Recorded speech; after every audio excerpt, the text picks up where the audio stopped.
Hello dear students, this is the class of wet test analysis for 6th semester petroleum engineering students. Last class में हमने already जो well test analysis क्या होता है उसके introduction के बारे में देखा था कि वेल टेस्ट एनालिसिस में हम क्या करते हैं, what are the basic objective and outcome of this course. Okay, and उसी के साथ हमें जो डिफरेंट फ्लो रिजल्ट्स होते हैं जैसे कि static state, unstatic state and pseudo steady state, उसके बारे में हमने स्टडी किया. ठीक है, तो उसके साथ मैं आपको बताया था कि जो अनस्टैटिक स्टेट होता है, जो वेल टेस्ट एनालिसिस में जो हम वेल टेस्टिंग करते हैं, ठीक है, तो वो कौन से स्टेट में होती है, वो होती है अनस्टैटिक स्टेट की स्टेट में, जो कि जिसको हम ट्रांजिएंट फ्लो भी कहते हैं. ठीक है, तो अब अनस्टडी स्टेट और जो अनस्टडी स्टेट होता है उसी को रेफरेंस लेके उसकी सिग्निफिकेंस में हम जो वेल टेस्ट क्यों परफॉर्म करते हैं, क्योंकि जो आपका अनस्टडी स्टेट होता है वो एक ऐसा स्टेट है जिसमें क्या होता है, जो प्रेशर बिहेवियर होता है, जो आपका प्रेशर ट्रेवल करेगा, that is a function of time and location both. ठीक है, कि जो आपका प्रेशर में चेंजेस हो रहे हैं टाइम के साथ, वो फंक्शन होता है टाइम का भी एंड लोकेशन का भी. ठीक है, तो आज की क्लास में हम जो अनस्टेडी स्टेट की जो बेसिक फ्लो इक्वेशंस हैं, जिनको हम ट्रांजिएंट फ्लो इक्वेशंस भी कहते हैं, उसके बारे में हम स्टडी करने वाले हैं.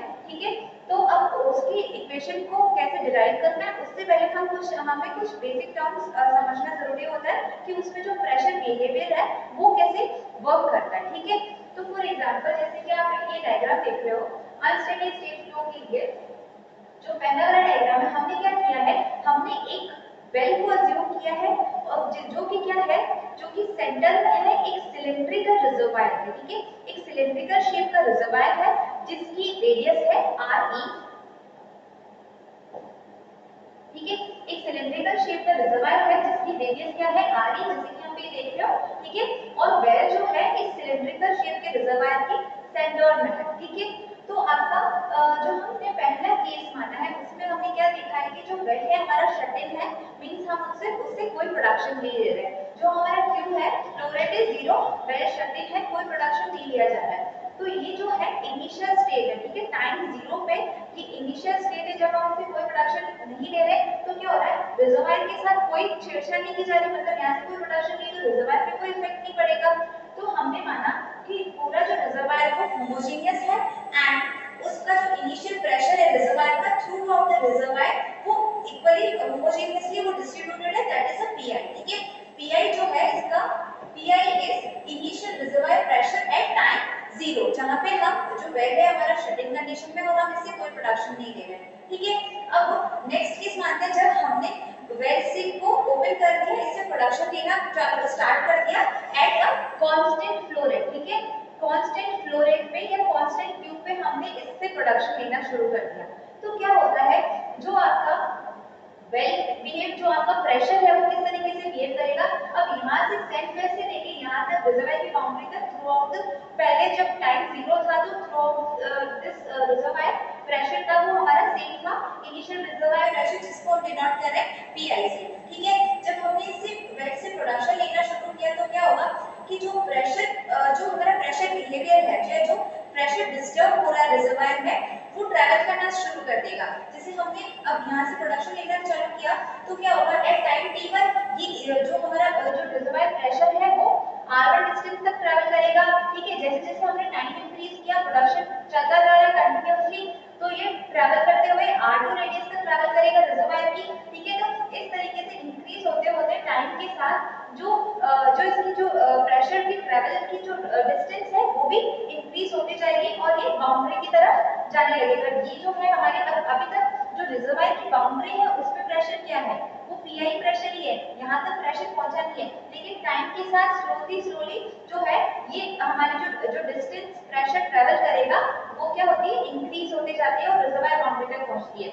लेकिन अब इसमें अब ये जो हमारी जो डिस्टेंस है, डिस्टेंस जो ट्रैवल कर रहा है, जो प्रेशर जो डिस्टेंस ट्रैवल कर रहा है प्रोडक्शन लेने की वजह से at a constant flow rate, तो जितनी डिस्टेंस ये ट्रैवल करेगा एट ए पर्टिकुलर टाइम, उस डिस्टेंस को हम क्या कहते हैं, रेडियस ऑफ इन्वेस्टिगेशन. ठीक है, रेडियस ऑफ इन्वेस्टिगेशन कहते हैं, जिसको हम डिनोट करते हैं आर आई एन बी से. This is known as radius of investigation. ठीक है, टाइम के साथ प्रोडक्शन लेने पे जैसे जैसे ये थ्रू आउट द बाउंड्री जो हमारा प्रेशर है वो करेगा वेलबोर से बाउंड्री की तरफ। जैसे जैसे प्रेशर मूव करेगा इसकी जो रेडियस है पर्टिकुलर टाइम पे, उस रेडियस को हम कहते हैं रेडियस ऑफ इन्वेस्टिगेशन। टाइम के साथ ही इंक्रीज होती जाती है और इसको हम रिप्रेजेंट करते हैं RIME से। ठीक है, अब ये हो गया रेडियस ऑफ इन्वेस्टिगेशन की बात। अब क्या होता है कि अब जो रिजर्वायर है हम अनस्टेडी स्टेट फ्लो में क्या अज्यूम करते हैं कि जो हमारा रिजर्वायर है वो उसमें बाउंड्री का कोई इफेक्ट नहीं पड़ रहा है। ठीक है, जो हमारे रिजर्वायर की बाउंड्री है उसका कोई इफेक्ट नहीं पड़ रहा है।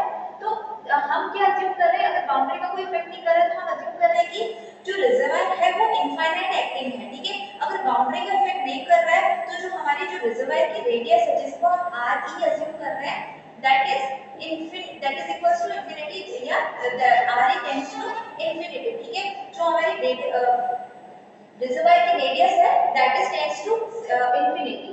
क्यों? क्योंकि जो रिजर्वायर है वो बिहेव कर रहा है, उसमें बाउंड्री का कोई इफेक्ट नहीं आ रहा, तो इसकी वजह से जो रिजर्वायर है वो बिहेव करेगा कि वो इनफाइनाइट रिजर्वायर है। ठीक है, तो it will B look like a infinite acting reservoir. ठीक है, फिर क्या होता है जैसे जैसे हम टाइम के साथ प्रोडक्शन लेना स्टार्ट करते हैं, टाइम जैसे जैसे इंक्रीज होता है तो ये जो रेडियस ऑफ इन्वेस्टिगेशन है वो भी इंक्रीज होती जाएगी। और ये ऐसे करते जब ये बाउंड्री में पहुंच जाती है हमारी रेडियस ऑफ इन्वेस्टिगेशन, तब इसमें क्या होगा, जब जो हमारा फ्लो है उस पे क्या होगा, बाउंड्री का भी इफेक्ट आएगा। तो वो ये स्टेट होती है जब हमारा अनस्टेडी स्टेट फ्लो से जो फ्लो रिजर्व है वो चेंज होके स्यूडो स्टेडी स्टेट में आ जाता है। ठीक है, जब उसमें बाउंड्री के भी इफेक्ट आएगा तो उस फ्लो रिजर्व को हम कहते हैं स्यूडो स्टेडी स्टेट। तो यहाँ पे हम अनस्टेडी स्टेट के बारे में बात करेंगे तो उसमें हम यही अज्यूम कर रहे हैं जो हमारा रिजर्वायर है वो इनफाइनाइट एक्टिंग रिजर्वायर है, तो जो हम फ्लो ले रहे हैं उसमें बाउंड्रीज का कोई भी इफेक्ट नहीं है। ठीक है, तो अब जो हमारे ट्रांजिट फ्लो इक्वेशन या जो अनस्टेडी स्टेट फ्लो इक्वेशन है इसको कौन-कौन से जो वेरिएबल्स है वो इसकी रेट को डिस्क्राइब करेंगे कि किस रेट से ये फ्लो हो रहा है। इसकी जो फ्लो रेट हम ले रहे हैं उस फ्लो रेट को कौन-कौन से वेरिएबल्स हैं वो डिटरमाइन करेंगे। तो जो वेरिएबल्स होते हैं वो होंगे बेसिकली सबसे पहले permeability, permeability of reservoir that is denoted by capital K। second factor होगा porosity of reservoir, ठीक है, which is denoted by phi। and third one is time, कितने टाइम तक हम प्रोडक्शन ले रहे हैं। ठीक है, टाइम भी एक फैक्टर वर्क करेगा। Fourth one is fluid viscosity, fluid की कितनी विस्कोसिटी है, फ्लूइड कितना विस्कोस है उसकी विस्कोसिटी वैल्यू भी इसकी रेट को डिफाइन करेगी। Fifth one is raw and fluid compressibility।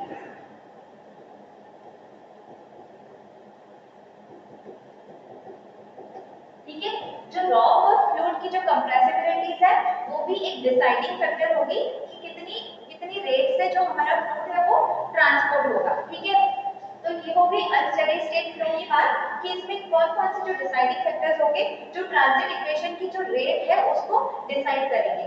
तो अब ट्रांजिट इक्वेशन को डिराइव करने के लिए जो बेसिक जो ट्रांजिट फ्लो इक्वेशन है उसको डिस्क्राइब बेसिकली हम 3 इक्वेशन को कंबाइन करके कर सकते हैं। ठीक है, तो जो हमारी 3 इक्वेशंस है which are continuity equation, transport equation and compressibility equation. ठीक है, तो इन 3 इक्वेशंस को कंबाइन करके हम ट्रांजिट फ्लो इक्वेशन को डिराइव करते हैं और उसके साथ ही हम उस पे कुछ initial and final boundary conditions लगाते हैं। ठीक है, यहाँ पे इनिशियल एंड हम इसको बोल सकते हैं इनिशियल एंड बाउंड्री कंडीशन और बाउंड्री इक्वेशन हम कह सकते हैं। तो हम एक स्टेप बाय स्टेप सारी इक्वेशंस को देखेंगे। सबसे पहले we will derive the continuity equation, then transport equation है। तो ट्रांसपोर्ट इक्वेशन आपकी बेसिकली ड्रास्टिक इक्वेशन होता है। ट्रांसपोर्ट मतलब फ्लूइड है आपका कितनी वेलोसिटी से रिजर्वायर से लेके हमारा वेसल ट्रांसपोर्ट हो रहा है, तो उसके लिए जो हमारी ट्रांसपोर्ट इक्वेशन है वो बेसिकली डार्सिस इक्वेशन होती है।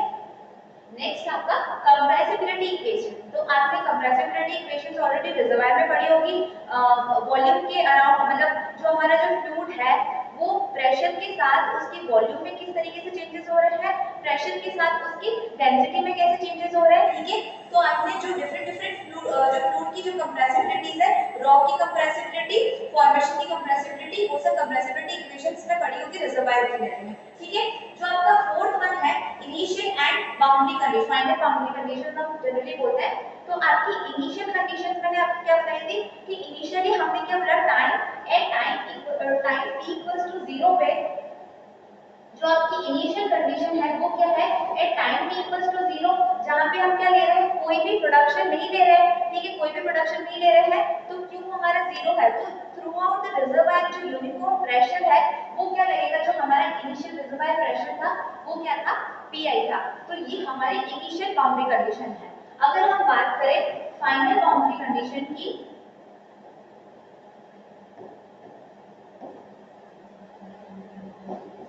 फाइनल बाउंड्री कंडीशन की बात करें तो क्या होता है कि ये इसमें हम दो टाइप की कंडीशंस अप्लाई करते हैं। फर्स्ट कंडीशन कि जो हमारा रिजर्वायर है वो क्या है इनफाइनाइट एक्टिंग रिजर्वायर है, ठीक है, तो रिजर्वायर की जो रिजर्वायर की रेडियस है that is tends to infinity, ये है हमारी फाइनल बाउंड्री कंडीशन। दूसरी जो कंडीशन है वो है Q जो है हमारा क्या है कांस्टेंट है, ठीक है, क्यों है हम क्या रहे जो हमारी फ्लो रेट है रिजर्वायर से वो हम क्या रहे एक कांस्टेंट फ्लो रेट पे रिजर्वायर को मेंटेन कर रहे हैं। तो ये जो है हमारी फाइनल बाउंड्री कंडीशन है। हमारे इनिशियल बाउंड्री कंडीशन थी कि at time equals to 0 initial condition में throughout the whole reservoir जो इनिशियल प्रेशर है that is equals to PI, ठीक है। अब नेक्स्ट हम बात करेंगे कि अब सबसे पहले जो है आपकी मैंने जैसे बताया कि आपको जो ट्रांजिट फ्लो इक्वेशन है, क्योंकि आपने स्टैटिक स्टेट फ्लो इक्वेशंस पढ़ी होंगी डिफरेंट लीनियर के लिए रेडियल के लिए सारी आप ऑलरेडी रिजर्वायर इंजीनियरिंग में पढ़ चुके हैं।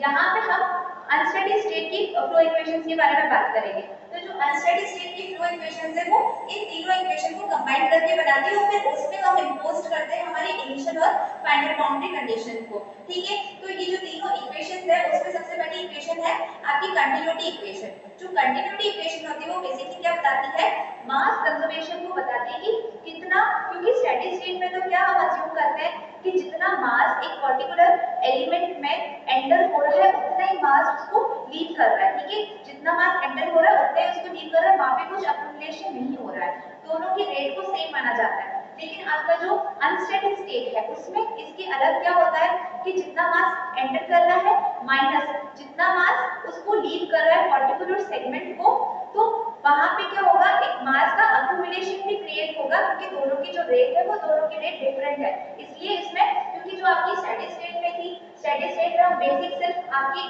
डार्सी इक्वेशन है वो यूज कर रहे थे। तो डार्सी इक्वेशन क्या होती है कि एक mu del P upon del X, ठीक है।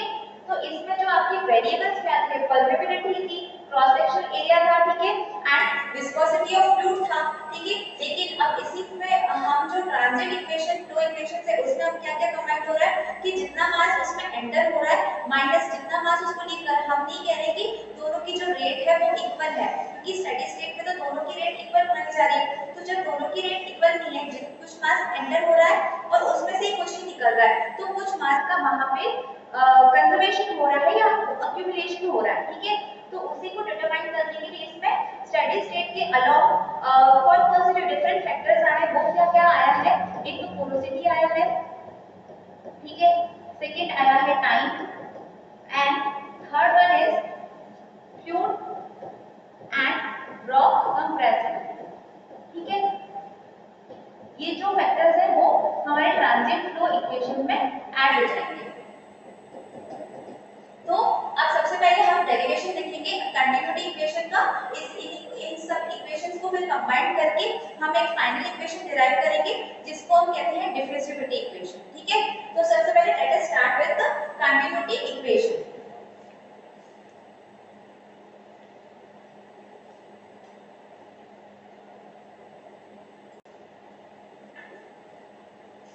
तो हम अभी डेरिवेशन देखेंगे कंटिन्यूटी इक्वेशन का, जिसमें हम क्या करेंगे एक वेल हमने अज्यूम किया, ठीक है, this line is the centre of well,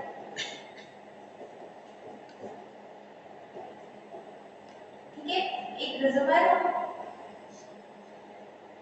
इस तरीके से रिजर्वायर की बाउंड्रीज है जो कि रेडियल रिजर्वायर है,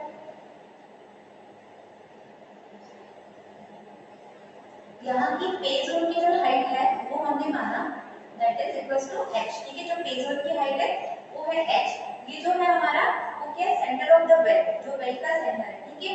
अब यहाँ से जो रिजर्वायर जो हमारे सॉरी वेल पर है उसकी रेडियस क्या है RW। ठीक है, अब हमने इस रिजर्वायर में हमने एक एलिमेंट अज्यूम करेंगे कि जिसकी जो विड्थ है हमने अज्यूम किया एक वॉल्यूम का सेक्शन, हमने इसको एक सेक्शन में डिवाइड किया और इस सेक्शन की हमने विड्थ माना कि इसकी जो विड्थ है वो है dr।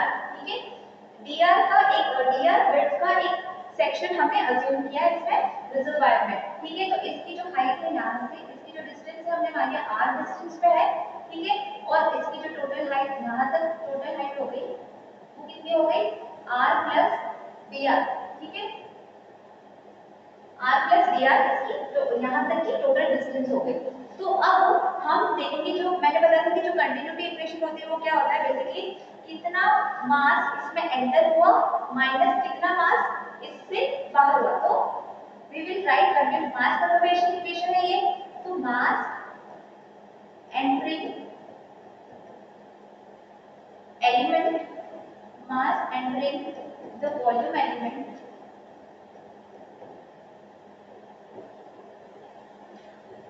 या we can say element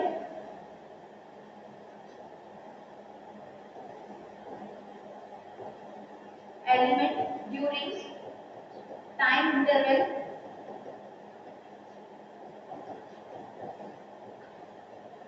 delta t। ठीक है, मास कितना इसमें एंटर कर रहा है यहाँ से जो यही रेडियस होगी टोटल कितनी रेडियस है r प्लस dr की रेडियस कितना मास इसमें एंटर कर रहा है। तो जो मास बेसिकली वो क्या होता है volume sorry mass flow rate की मैं बात करूं तो mass flow rate will be multiplication of flow rate into density of that fluid. ठीक है, जो कि वो हो रहा है r प्लस dr रेडियस पे। ठीक है, इतना मास इसमें एंटर कर रहा है तो माइनस क्या होगा मास leaving the element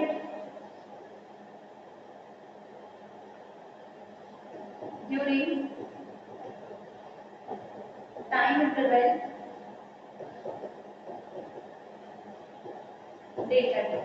ठीक है, कितना मास एंटर किया माइनस कितना मास एग्जिट किया। ठीक है, कितना मास ने उसमें से लीव किया इसको हम डिनोट कर सकते हैं कितना मास इसमें मास फ्लो रेट इसको गिव कर रहा है q इनटू रो एट रेडियस r। ठीक है, तो अब इक्वल्स टू क्या होगा रेट ऑफ अक्यूमुलेशन ऑफ मास,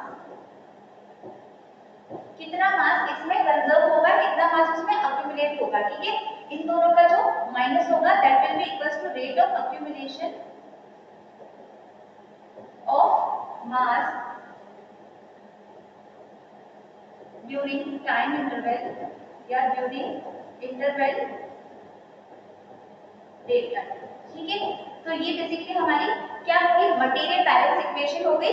कितना मास एंटर कर रहा है माइनस कितना मास लीव कर रहा है that will be equals to क्या दोनों का जो सब्सट्रैक्शन होगा वो इक्वल होगा कि कितना मास का अक्यूमुलेशन हुआ। ठीक है, तो अब हम इनकी जो इक्वेशन है वो डिराइव करके इस इक्वेशन में पुट करेंगे। तो इस इक्वेशन को अगर मैं इक्वेशन नंबर 1 डिनोट कर दूं तो we will first write equation for mass entering the element। ठीक है, जो हमारी पहली इक्वेशन होगी वो mass entering the element। तो कितना मास इसमें एंटर कर रहा है वो क्या होगा इसको हम डिनोट कर रहे हैं मास इससे। ठीक है, so that will be equals to delta t into a b rho at अब मास एंटर कितनी रेडियस पे कर रहा है r प्लस dr पे। ठीक है, तो एट r प्लस dr। यहाँ पे देखो जो हमारा जो मास होता है वॉल्यूमेट्रिक मास हमने बोला तो वॉल्यूम जो मास होता है वो किसका मल्टीप्लिकेशन होता है डेंसिटी एंड वॉल्यूम का। ठीक है, तो जो रो है वो आपकी डेंसिटी है और वॉल्यूम क्या बनेगा एरिया और जो वेलोसिटी है वो मिला के वॉल्यूमेट्रिक फ्लो रेट बनाएगा। ठीक है, a इनटू जो v है v यहाँ पे क्या है वेलोसिटी है। ठीक है, जो v है वो फ्लूइड की कितनी वेलोसिटी है तो जो एरिया इनटू फ्लूइड की वेलोसिटी वो मिला के जो उसकी वॉल्यूमेट्रिक फ्लो रेट बनाएगा और उनका जो मल्टीप्लिकेशन होगा वो क्या होगा mass flow rate in pounds पर सेकंड। यहाँ पे मैं इसकी यूनिट बता देती हूँ पहले। चलो यहाँ पे जो आपका रो है वो है डेंसिटी ऑफ फ्लूइड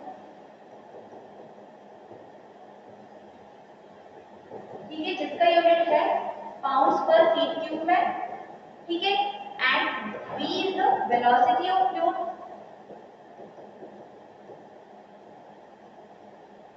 जिसका यूनिट है फीट पर डे।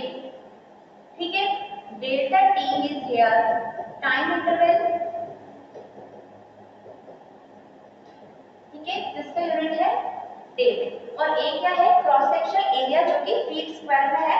तो क्रॉस सेक्शन जो एरिया होगा उसको हम क्या ले सकते हैं, जो आपका सिलेंडर का जो सरफेस एरिया होता है, ठीक है, तो वो क्या होता है 2 पाई आरएच होता है, 1 + 2 पाई आरएच होता है। तो यहाँ पे जो रेडियस है, जो आपका बेसिकली जो एरिया क्या होता है सरफेस एरिया होगा 2 पाई आरएच।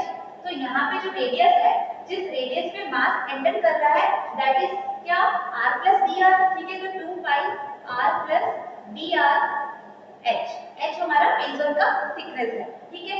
तो यहाँ पे इस वैल्यू को एरिया की वैल्यू को पुट करेंगे इसमें, तो मास इनकी जो इक्वेशन बनेगी वो क्या होगी, मास इन जितना मास एंटर कर रहा है that will be equals to delta T, तो इसको लिख सकते हैं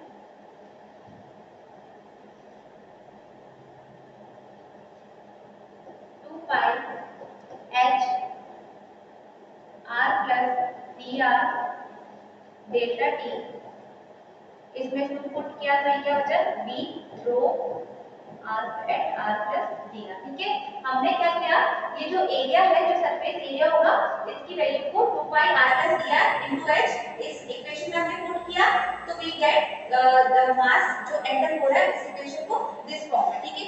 इस इक्वेशन को मैं, ये हमारी जो है इक्वेशन नंबर 2 है, ठीक है। अब हम सिमिलरली लिख सकते हैं कि कितना मास, सेकंड इक्वेशन लिख सकते हैं मास लीविंग द एलिमेंट,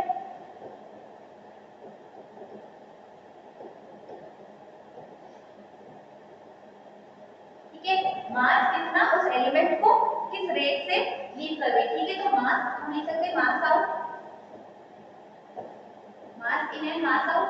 तो यहाँ पे मास आउट की इक्वेशन हम सिमिलरली इसी कंसेप्ट से लिख सकते हैं, बस क्या होगी जो आपकी रेडियस होगी वो चेंज हो जाएगी, तो वो क्या होगी 2 पाई h, 2 पाई h वहां पे r + dr रेडियस पे मास एंटर कर रहा था, लेकिन जो लीव कर रहा है उसकी रेडियस क्या है r, ठीक है। तो 2 पाई r h r into delta t क्या हो जाएगा v इनटू रो, v है आपकी फ्लूइड की वेलोसिटी, रो है फ्लूइड की डेंसिटी एट डिस्टेंस r, ठीक है। ये हो गई हमारी इक्वेशन 3। तो हमें दो इक्वेशंस मिल गई मास इन और मास आउट की। अब हम जो नेक्स्ट इक्वेशन है वो डिटरमाइन करेंगे रेट ऑफ मास एक्यूमुलेशन की।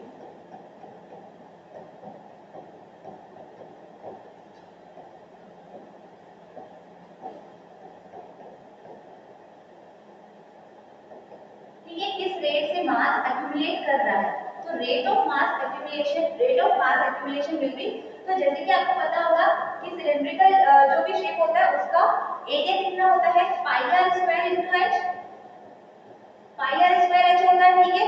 इसको हम on differentiating this equation with respect to r, इसको हम डिफरेंशिएट करेंगे with respect to r, r मतलब रेडियस, रेडियस के रिस्पेक्ट में हमने अगर इसको डिफरेंशिएट किया तो we will get dv by dr equals to 2 pi rh, ठीक है।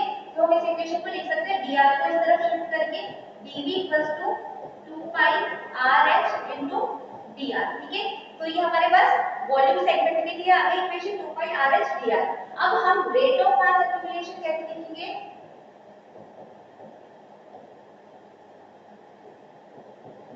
कितना मास एक्यूमुलेट कर रहा है, तो ये जो मास एक्यूमुलेशन मतलब मास कितना स्टोर हो रहा है उस पर्टिकुलर सेगमेंट में, तो ये किस पे डिपेंड करेगा कि उस पर्टिकुलर सेगमेंट की पोरोसिटी कितनी है। तो यहाँ पे जो हमारा पोरोसिटी टर्म भी एक वेरिएबल इसमें इंट्रोड्यूस होगा, तो इक्वेशन विल बी जो आपका मास होता है वो क्या होता है वॉल्यूम इनटू डेंसिटी, ठीक है। तो dv इनटू क्या हो जाएगा वॉल्यूम इनटू डेंसिटी, तो डेंसिटी के साथ जो हमारा एक और फैक्टर आएगा, क्योंकि हम यहाँ पे ड्रॉप की बात कर रहे हैं तो मास स्टोरेज की बात हो रही है, तो यहाँ पे पोरोसिटी भी एक फैक्टर आएगा इसके साथ। तो बेसिकली जो पोरोसिटी वो तो आपका फ्रैक्शनलेस है, तो कितना वॉल्यूम एंटर हो रहा है, कितना वॉल्यूम, जब हम बाउंड्री की बात कर रहे हैं r + dr पे, वहां पे कितना वॉल्यूम है माइनस पाई रो इनटू r। तो इन दोनों बाउंड्रीज के बीच में कितना वॉल्यूम स्टोर हुआ है it will be determined by this equation. तो यहाँ पे dv की वैल्यू हमने यहाँ पे डिटरमाइन कर दी है, dv is equals to 2 pi rh dot dr equals to, यहाँ पे इस यहाँ से हमने dv की वैल्यू को इसमें इंट्रोड्यूस कर दिया एंड जो इक्वेशन है हमारी एज इट इज रहेगी r plus d at r plus dr minus 5 rho at r, ठीक है। तो इसको हमने नाम दे दिया, हमारी इक्वेशन हो गई इक्वेशन नंबर 4 हो गई, ठीक है। तो अब इन इक्वेशन को यूज करके वी कैन डिटरमाइन जो हमारी मटेरियल बैलेंस इक्वेशन लिखी थी हमने सबसे पहली स्लाइड में, जो हमारी मटेरियल बैलेंस इक्वेशन थी, मास कितना एंटर हो रहा है माइनस मास कितना लीव कर रहा है इक्वल्स टू क्या, rate of accumulation of mass. तो हमने ये सब तीनों जो फैक्टर्स है वो हमने डिटरमाइन कर लिए, तो हम इनकी वैल्यूज को पुट करेंगे। तो आपका जो मास इन कितना था, mass in minus mass out equals to rate of accumulation।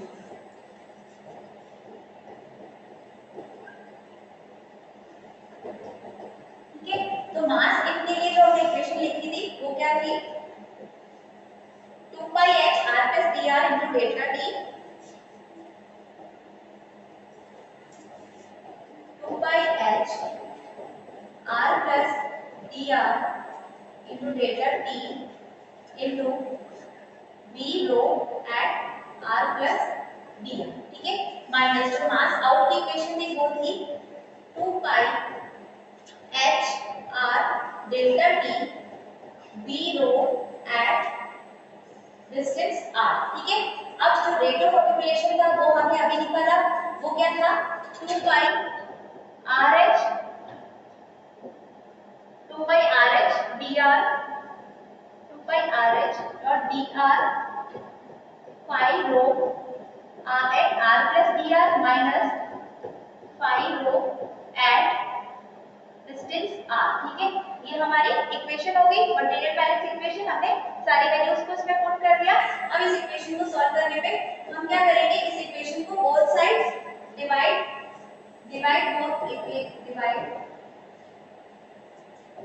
Both side by, इस इक्वेशन को बोथ साइड हम डिवाइड करेंगे 2 pi rh dr delta t से, ठीक है। 2 pi rh dr delta t से बोथ साइड डिवाइड करेंगे तो we will get 2 pi h cut जाएगा तो 1 अपॉन r dr रहेगा यहाँ पे, ठीक है। पहली वाले टर्म में 2 pi h कट जाएगा, डेल्टा t कट हो जाएगा, तो क्या बचा r plus dr into v rho r plus dr, velocity into density r plus dr minus करेंगे, यहाँ पे क्या है 2 pi r delta t cut जाएगा, ठीक है। r को हम नहीं कैंसिल आउट करेंगे, r अगर हम यहाँ पे कॉमन ले लें तो क्या हो जाएगा r v rho at distance r, ठीक है।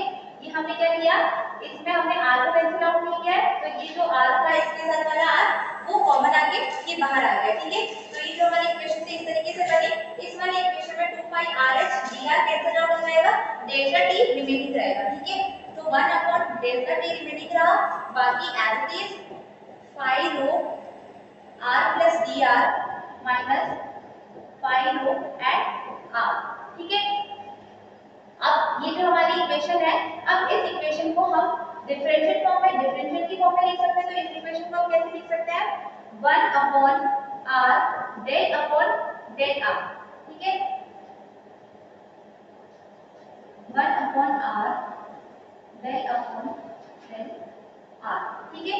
यहाँ पे ये अब एक तरीके से आप देखोगे तो क्या है, लिमिट्स लगी हुई है, ठीक है। तो हम लिमिट्स को हम कैसे, अगर मैं लिमिट लगाती हूँ एक r plus dr पे और फिर मैं लिमिट लगाती हूँ, फिर जो आपका हमारी जो लोअर लिमिट होती है वो माइनस होती है अपर लिमिट से, तो इसको मैं अगर डिफरेंशियल फॉर्म में लिखना चाहूँ तो कैसे लिख सकती हूँ, v rho इस तरीके से, ठीक है। Sorry r into v rho, r into v into rho, ठीक है। तो इस तरीके से इस फॉर्म को हम लिख सकते हैं, माइनस यहाँ पे क्या 1 अपॉन डेल्टा t, तो इसको हम लिख सकते हैं del upon delta t into यहाँ पे भी क्या अगेन दो लिमिट्स में, दो जो डिस्टेंस के सेगमेंट्स है उनपे ये हमने अपर लिमिट और लोअर लिमिट लगाई, तो इसको डिफरेंशियल की फॉर्म में हम कैसे लिख सकते हैं, 5 into रो, इस तरीके से, ठीक है। 5 into रो हो गया डेल अपॉन डेल टी। तो इस तरीके से हम डिफरेंशियल फॉर्म में इस इक्वेशन को डिनोट कर रहे हैं। तो ये जो हमारी इक्वेशन है वो equation, this equation is known as continuity differential equation.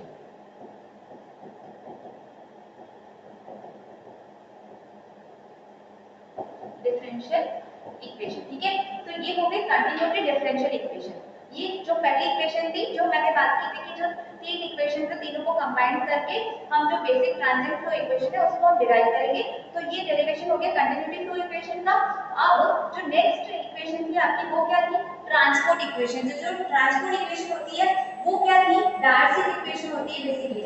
Transport equation जो कि फ्लूइड कितनी रेट से फ्लो कर रहा है, ठीक है। तो जो ट्रांसपोर्ट इक्वेशन थी वो कौन सी इक्वेशन है, डार्सी इक्वेशन हम यूज करते हैं, ठीक है। तो जो आपकी डार्सी इक्वेशन होती है वो क्या होती है, Q इक्वल्स टू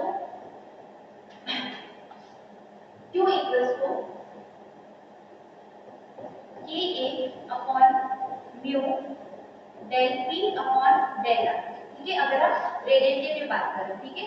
तो यहाँ पे जो अगर हम इसको फीट यूनिट में कन्वर्ट करते हैं तो यहाँ क्योंकि जनरल जो है आपकी जो डार्सी इक्वेशन है उसमें क्या होता है, जो Q है वो सीधा है, सब कुछ सीजीएस यूनिट में होता है। जो Q है वो है सेंटीमीटर क्यूब पर सेकंड में होता है, ठीक है। ये डार्सी में होता है, एरिया होता है वो सेंटीमीटर स्क्वायर में होता है, प्रेशर होता है एटीएम में, जो dr होता है जो डिस्टेंस सेगमेंट है वो होता है सेंटीमीटर में, एंड जो हमारा विस्कोसिटी है फ्लूइड की वो होती है सेंटीपोइस में, ठीक है। अब इसको हम फीट यूनिट में अगर कन्वर्ट करते हैं तो यहाँ पे कन्वर्जन फैक्टर आएगा, that will be equal to जो Q है वो इक्वल हो जाएगा 0.001127 into KA upon mu del P upon del R, ठीक है। तो यहाँ पे जो कन्वर्ट करके ये जो हम इसमें क्या करते हैं फीट यूनिट्स में यूज करने के लिए करते हैं। तो यहाँ पे जो Q होगा इस कन्वर्जन फैक्टर को यूज करने के बाद Q होगा इन बैरल पर डे, ठीक है। जो आपका फ्लो रेट होगा वो बैरल पर डे में होगा। आपका जो परमिटिविटी का यूनिट होगा वो होगा डार्सी में, सॉरी परमिटिविटी का जो यूनिट है वो होगा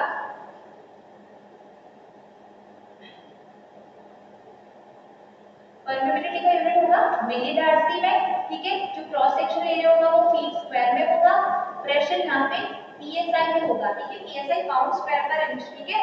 तो और जो आपका डिस्टेंस का सेगमेंट होगा वो होगा फीट में, एंड जो आपकी फ्लूइड की डेंसिटी वो तो सेंटीपोइस में होगी, ठीक है। तो इस तरीके से इसको बैरल पर डे में हम इस तरीके से कन्वर्ट करते हैं।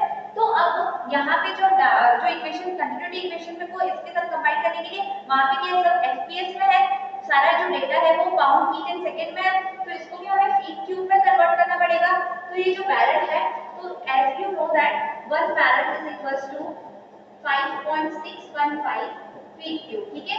1 बैरल बराबर होता है किसके 5.615 फीट क्यूब के।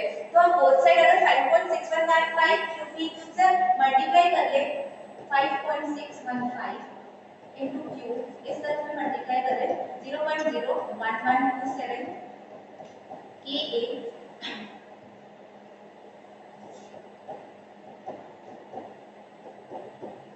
Upon mu del P upon del R, ठीक है। तो ये जो 5.615 into ये क्या है बैरल पर डे में, इसको हमने मल्टीप्लाई किया 5.615 से, तो ये इसको हम एक नई फ्लो रेट ले सकते हैं जिसको हम डिनोट कर रहे हैं कैपिटल Q से, ठीक है। तो ये जो कैपिटल Q है वो किसके बराबर है 5.615 into Q के, जो कि Q6 में है बैरल पर डे में, ठीक है। बैरल पर डे में है। तो अब ये जो हमने इसको नई फ्लो रेट दिया, ये जो नई फ्लो रेट है वो किस में होगी, क्योंकि हमने क्या किया यहाँ पे कन्वर्जन फैक्टर यूज कर लिया, इसको मल्टीप्लाई कर लिया 5.615 से, तो ये कन्वर्ट हो जाएगी फीट क्यूब पर डे, ठीक है। ये अब 0.01127 into 5.615 करेंगे तो it will be equal to 0.006 I think 6328, yes it is 0.006328, ठीक है। ये as it is KA mu del P upon del R, ठीक है। तो अब यहाँ पे इस इक्वेशन को मैं अगर मैं एरिया को यहाँ से लेके यहाँ इसमें डिवाइड कर दूं तो ये जो इक्वेशन है वो क्या हो जाएगी वेलोसिटी के टर्म्स में आ जाएगी। अगर एरिया को मैं इस तरह यहाँ से यहाँ ट्रांसफर कर दूं, Q बाई A हो जाए, Q by A equals to 0.00632 K by mu del P upon del R, ठीक है। तो जो Q बाई A है उसको मैं क्या लिख सकती हूँ, वेलोसिटी। तो वेलोसिटी इज इक्वल्स टू क्या, क्योंकि Q बाई A, Q जो है हमारा फ्लो रेट है, ठीक है, volumetric flow rate, and A से cross sectional area Q by A हो जाता है, फ्लूइड का कितना वेलोसिटी है। तो velocity will be equals to क्या, 0.00632 K by mu del P upon del R, ठीक है।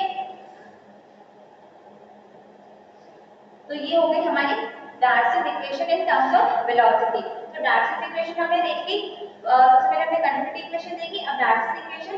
अब जो हमारी कंटिन्यूटी इक्वेशन थी उसमें एक टर्म आ रहा था यहाँ पे वेलोसिटी का टर्म, ठीक है। तो इसमें हम इंट्रोड्यूस कर देंगे, जो डार्सिस इक्वेशन से हमने जो वेलोसिटी के लिए जो वैल्यू निकाली है उसको हम उस इक्वेशन में इंट्रोड्यूस कर देंगे। तो क्या हो जाएगा, it will be equals to one, हमारी जो कंटिन्यूटी इक्वेशन थी वो क्या थी, 1 upon r del upon del r v into sorry r into v into rho equals to del upon del p phi into rho, ठीक है। तो वहां से हम जो डार्सिस इक्वेशन थी जो हमने अभी डिटरमाइन करी वेलोसिटी के लिए, उसकी हम वैल्यूज पुट कर देंगे। तो क्या बनेगा, जो वेलोसिटी के लिए वैल्यू क्या थी 0.00632 k बाय 2, तो जो हमारे कांस्टेंट है वो बाहर आ जाएंगे।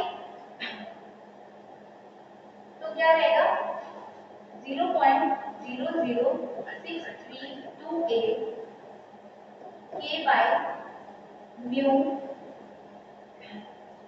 r इनटू डेल r, ठीक है। अब अंदर क्या होगा, r यहाँ पे del p upon del r into rho, ठीक है। जो del p upon del r remaining रहा, वेलोसिटी की वैल्यू रखी, जो कांस्टेंट्स थे वो बाहर आ गए, कांस्टेंट्स क्या थे 0.06328 k अपॉन में म्यू, ठीक है। रिमेनिंग क्या रहा, del p upon del r जो कि वेरिएबल है, ठीक है। तो ये अंदर रहेगा इक्वल्स टू क्या, del upon del p into phi into rho, ठीक है।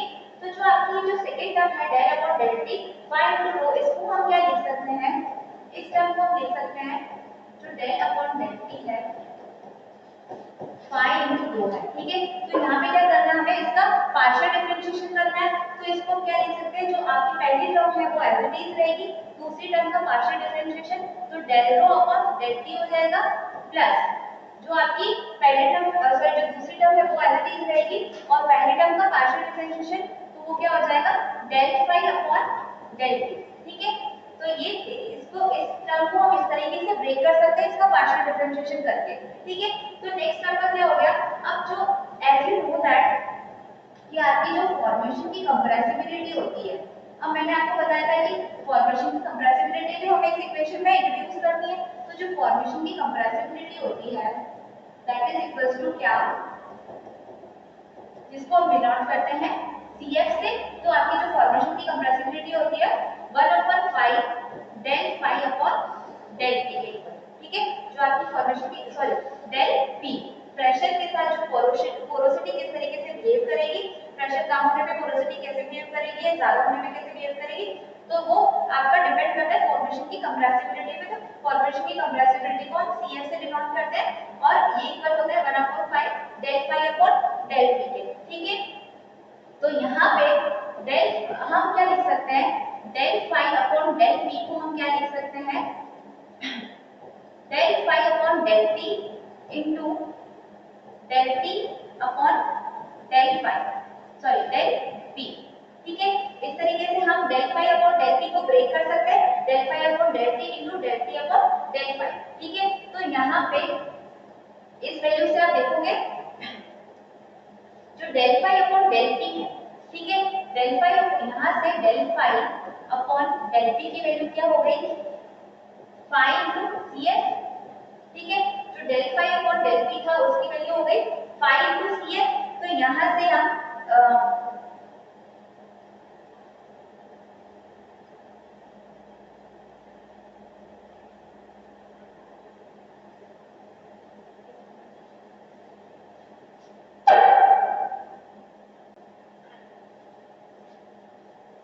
यहाँ से जो ये टर्म है del phi upon del t, इसको मैं क्या लिख सकती हूँ, del phi upon del t को मैं लिख सकती हूँ del phi upon del p into del p upon del t। इस तरीके से इसको लिखा जा सकता है, ठीक है। तो यहाँ से जो कंप्रेसिबिलिटी की वैल्यू है वो हम इंट्रोड्यूस कर सकते हैं, जिसमें del phi upon del p equals to क्या होता है phi into cf। तो यहाँ पे हम ये वैल्यू इंट्रोड्यूस करेंगे तो phi into cf,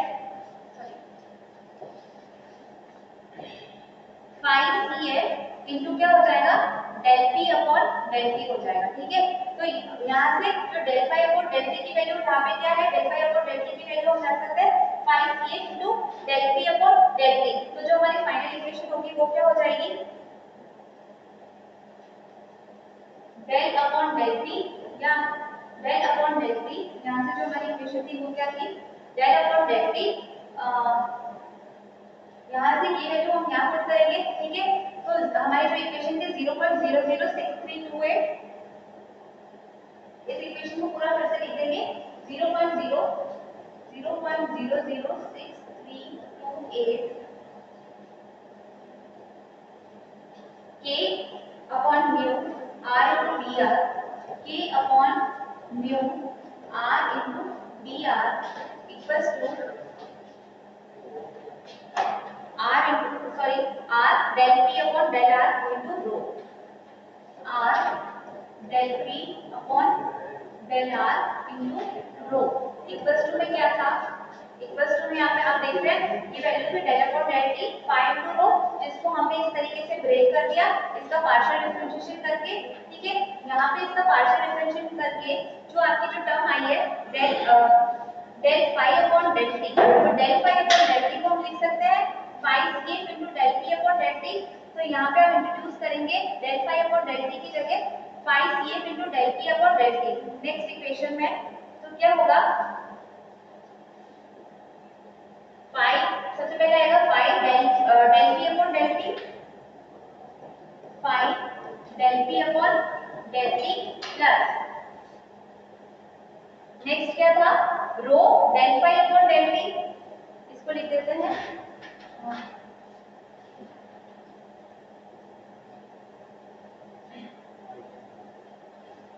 रो del phi upon del रो del phi upon del t, ठीक है, रो del phi upon del t।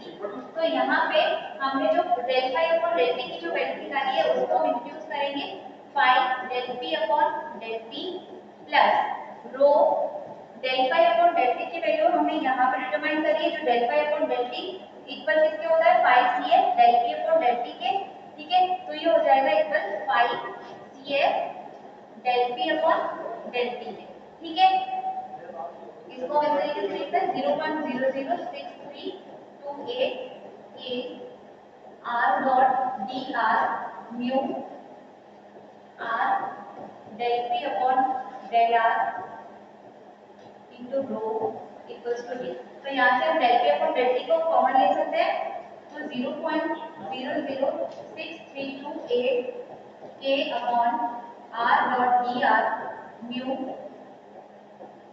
del p upon del r into rho equals to phi plus rho phi, sorry phi and del p upon del t दोनों को common ले सकते हैं हम, ठीक है।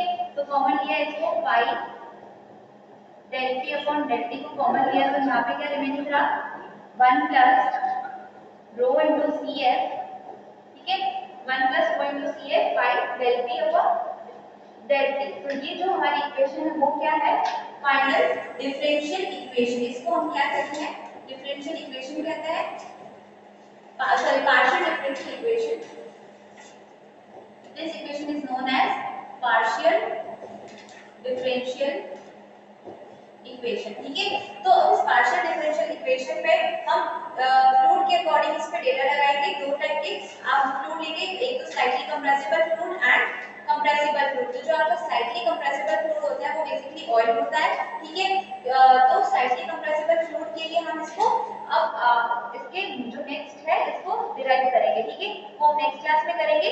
तो वो जो हमारे पास फाइनल इक्वेशन आएगी उसको हम डिफरेंशियल इक्वेशन कहते हैं। ठीक है, तो ये कंटिन्यू रहेगा, इसका जो नेक्स्ट पार्ट रहेगा नेक्स्ट क्लास में होगा। ठीक है, थैंक यू।